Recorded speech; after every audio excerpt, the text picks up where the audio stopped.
What's up, YouTube? Welcome back to another episode of Truck Talk, brought to you by me, inspired by my man Chili. Thank you guys for being here this morning. I'm going to try to stay calm during this episode and not get too awful fired up. It's this topic that's been on my mind quite a bit. Since I started doing these Truck Talks, a lot of people have reached out to me and asked me basically, how do I reconcile the things that I say here on Truck Talk with my faith? A lot of people look at me and the things that I say, and they have come to the conclusion that I'm here promoting lawlessness and rebellion and all this, whatever you want to call it. And how do I reconcile that with my faith? Well, I have a question for you, man. I have a question for a lot of you guys who respond to my Truck Talks with Bible verses that are out of context and all this other stuff, right? Or comments that are out of context. And what are we supposed to do when the organization or the group of people who dictate the laws to us here in America have become altogether lawless? What do we do?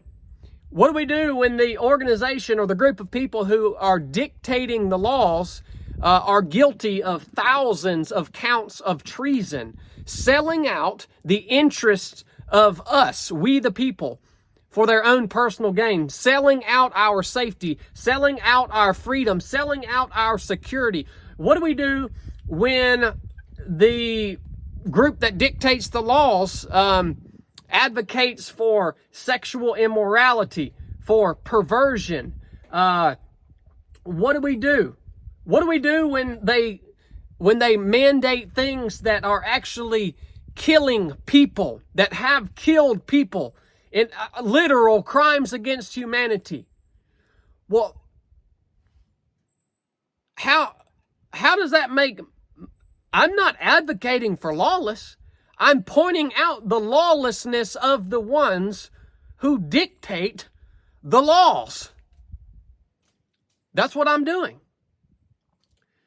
Y'all need to go back to the Pledge of Allegiance. Did any of you guys read the pledge, recite the Pledge of Allegiance when you were in school? I know I did. I'd stand up every single morning, and there'd be a little flag hanging at the top of the chalkboard, and I would recite the Pledge of Allegiance.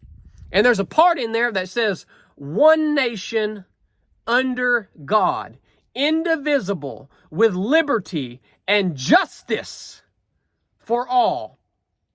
One nation under God.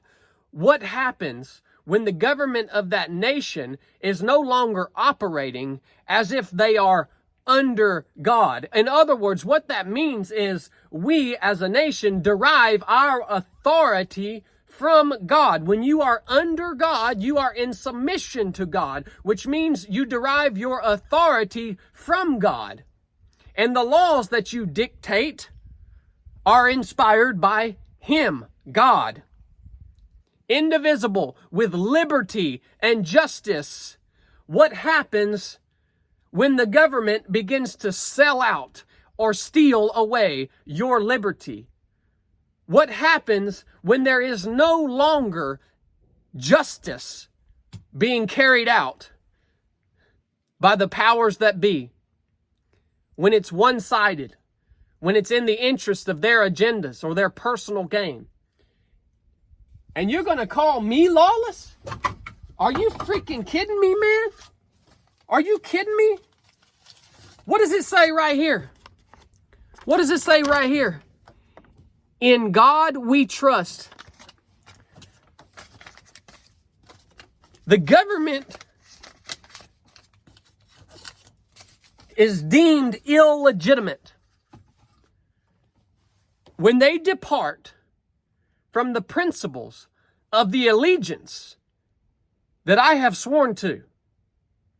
My allegiance is to one nation under God, indivisible, with liberty and justice for all peoples. When you depart from that, when you sell out as a tyrant, when you are treasonous, when you promote and dictate illegitimate things that are killing people and harmful to this nation, I no longer view you as a legitimate authority. You know, there's an old saying, when freedom is outlawed, only outlaws will be free. That's just the beginning of what we need to be thinking about. So you're going to sit here and look at me like I'm promoting lawlessness and rebellion? No, sir. I'm standing up for what this nation is meant to be and represent. I'm standing up for the foundations of the allegiance that I have taken. And I'm pointing out the lawlessness and the illegitimacy of the elected officials that are in charge at this time and place in history. Check yourself, son, before you wreck yourself. If you got anything out of this episode, share it with somebody. Buy a hat, buy a t-shirt, keep chilling in the business. I keep it coming, son. Love you guys. Enough said.